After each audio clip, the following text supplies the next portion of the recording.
don't count him out. I think that's a very dangerous fight for Jake Paul. But at the end of the day, we could have a big upset. But I think that AJ is too much for Jake Paul at this point, and he's bigger than Jake Paul, in my opinion. AJ is 1-0 against these guys that come in to these boxing careers late. So why not? He's a perfect guy to take him out too. He took Ngannou out. Why would he not take Jake Paul out? This might be a step too far. Now, when I say it, I'm also I try to be responsible. I've been in this game 50 years, so I know where not to step, where you could twist an ankle, or worse, you could break a leg or fall down. If I can beat Jake Paul, then excuse my French, what the is Anthony Joshua going to do to Jake Paul? I think my dad said that AJ could beat him with his prick, and I completely will back that up. Even if AJ had a broken arm in there. Boxing veterans are sounding off on the surprising showdown between Jake Paul and Anthony Joshua. And the reactions couldn't be more split. A large number of fighters insist Joshua's elite background, Olympic success, and sheer physical dominance make him an overwhelming favorite, predicting he could end the fight early if he comes forward with intent. Others acknowledge how quickly Jake has sharpened his skills, praising his structured camps, consistent discipline, and courage to fight men much bigger than him, suggesting he might snag moments with timing and footwork. Still, the majority of professionals lean heavily toward Joshua, pointing to his punching power and deep tactical experience. Even so, Paul's unpredictable rise keeps the matchup entertaining, leaving fans curious whether he can shock the world like he has before. Tommy Fury views the fight as completely lopsided due to the enormous gulf in size and pedigree. He emphasizes what only insiders understand. Heavyweight boxing is its own universe. It's built on decades of refinement and frightening power. To Fury, the physical mismatch alone seals the outcome. No amount of training can bridge that divide. For Jake Can beat Jake Paul, then excuse my French, what the is Anthony Joshua going to do to Jake Paul? I think my dad said that AJ could beat him with his prick, and I completely will back that up. Even if AJ had a broken arm in there, it still wouldn't go past a minute. To be quite honest with you, and as a safety aspect, there's no way that fight can go ahead. At the end of the day, my God, how good does it make me look? He gets beat by Jake Paul. Well, that automatically makes me two-time heavyweight champion of the world, doesn't it? There's no proper way. I've got to laugh about it. How are we even talking about this? He got his nut boxed off by me a little over 2 years ago. And now all of a sudden, he's talking about fighting Anthony Joshua. It's like, come on. Like, you can't be serious. He can't beat me. I'm not Anthony Joshua, am I? So it's just ludicrous. It really is. frames the fight in terms of grit and experience. Having battled nearly every top heavyweight of the era, he judges Paul through the lens of survival against true giants. In Kaiser's eyes, Jake has never endured the kind of punishing rounds that define real heavyweight warfare. And this division does not offer safety nets for newcomers. He envisions a brief, punishing fight with an inevitable finish.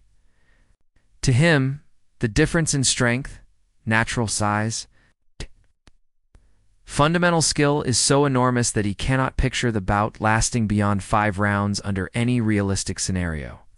Chisora argues that if the fight somehow stretches past that, it would suggest Joshua held back or underperformed, because the separation in power and high-level experience is too wide for this to become a long contest. And I know you say it's entertainment and there'll be a massive audience, but is there an element of danger as well? Look, AJ's a former world champion, and this is a guy, the best he's been in with is Tommy Fury.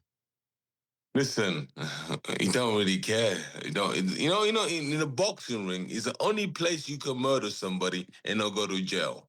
So, kudos to that. So if he gets beaten up and something happens, it's part of the game. Well, I'm not sure that's a game that people will want to see, though. Is it a real fight, though? Is this going to be a proper fight? You will know more than most. Mate, let me tell you something. For how much they're getting paid, about much 177 million, whatever, and they're splitting down the middle. So I hope it's not a game, because I want to see some blood. I want to see somebody's teeth falling out. So I told Anthony, I already messaged Anthony. I was like, listen, I tell you what, I said to AJ, if this goes past 5 rounds, everybody's going to be having a go at you, because you can't go past 5 rounds with this kid. He has to go past 1 round or 2 rounds. Past beyond 4 or 5 rounds, people are gonna be doubting you as a fighter himself. So he has to smoke him out like what he did Francis Ngannou in Saudi Arabia in 1 round. Yeah, and I think you're dead right. Is he worried about that? Is he worried about what happens, if he doesn't see him off in the first round or the second round? No, he's not worried about it. He's gonna smoke this guy out. I'm not worried about it. I'm gonna smoke this guy out properly. I'll be there. He's gonna smoke him. I can't wait. Theoretically, if he comes out swinging, right, AJ should be able to get it done in are we talking 30 seconds? If AJ is giving it everything he's got. Listen, if AJ comes in there and just blows on this kid, he's gonna just drop him to the floor. So I don't really. I'm just wasting money going to Miami because I know it's gonna be finished in 1 round. So it don't matter. Are you gonna go? Oh yeah, I'm gonna definitely be gonna go. Joseph Parker approaches the matchup from a technical standpoint. He notes that Joshua has spent years refining every aspect of his game with elite trainers and sparring partners. Giving him layers of skill Jake hasn't had enough time to build. While Parker respects Paul's willingness to walk into dangerous fights, he believes Joshua's composure, physicality, and professional maturity make him far too seasoned to be troubled by someone still climbing the learning curve. Sheikh has said that he's interested in doing Anthony Joshua versus Jake Paul. Let's talk about fights that make sense. Jake Paul's doing whatever Jake Paul does. If Joshua's serious about wanting to stay in boxing, then fight good, real fights, if that's what you want to do. I mean, if you want to go down this other road and do this, then that's by all means do it. But it's a different journey and it's a different pathway. I think as fighters who've been in the game for a long time, I want real fights. If I was given the opportunity to fight Jake Paul, would I take it? No. Not even for the money, no. No, like I want to be champion of the world. That's my goal. And that's what I'm going to aim to achieve. Evander Holyfield evaluates the fight through conditioning and mentality. He acknowledges Jake's athletic improvement and his dedication, but believes Joshua's familiarity with grueling heavyweight battles gives him a decisive edge. Holyfield stresses that true heavyweights carry a level of physical force that is extremely difficult for smaller, less experienced fighters to endure for long stretches. I would love to see that myself. I would love to see that fight against stressed.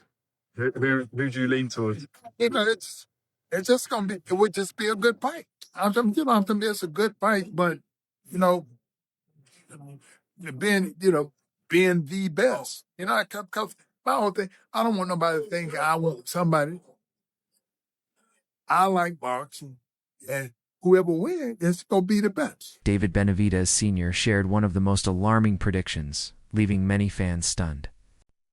He insists Jake is entering a level of danger he's never felt before, warning that Joshua's size, punching strength, and championship background could expose serious limits in Paul's rapid rise.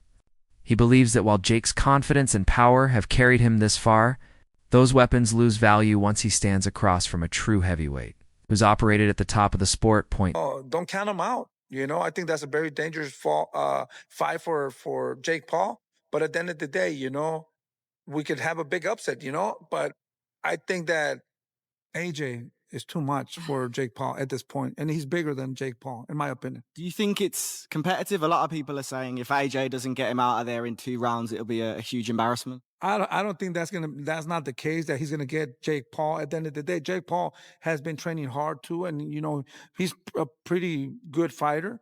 I don't think he would take him out in 2-3 rounds. I think maybe in the later rounds, or it might go to decision, but I don't think that Jake Paul can take AJ out. I mean, or AJ could take Jake Paul. Maybe, but I don't know. It's just going to be an exciting fight. I think I want to see that fight, to be honest. Roy Jones Jr. delivered a blunt reality check. He said any fight involving Joshua must make sense both competitively and financially, reminding fans that Joshua is a legitimate former world champion. Jones put it plainly: if you watched what Joshua did to Francis Ngannou, expect the same outcome for Jake Paul. He added that believing a part-time boxer can beat Anthony Joshua is simply unrealistic. I want to change subjects just a little bit here. And Anthony Joshua, there's rumors circulating he could be fighting Jake Paul next. 1, do you think it's good for boxing? And 2, do you think the fight will happen? I think it's great for boxing. I think the fight will happen. AJ is 1-0 against these guys that come in to these boxing careers late. So why not? He's a perfect guy to take him out too. You took Ngannou out. Why would he not take Jake Paul out? And for him, he probably make more money fighting Jake Paul than he will fight anybody else that he can fight right now. So why would he not do it? I mean, not that he needs the money right now anyway, but if he's going to do something, if you want to get a good win to put him back on the scene, that's a perfect win. You get a lot of money doing it.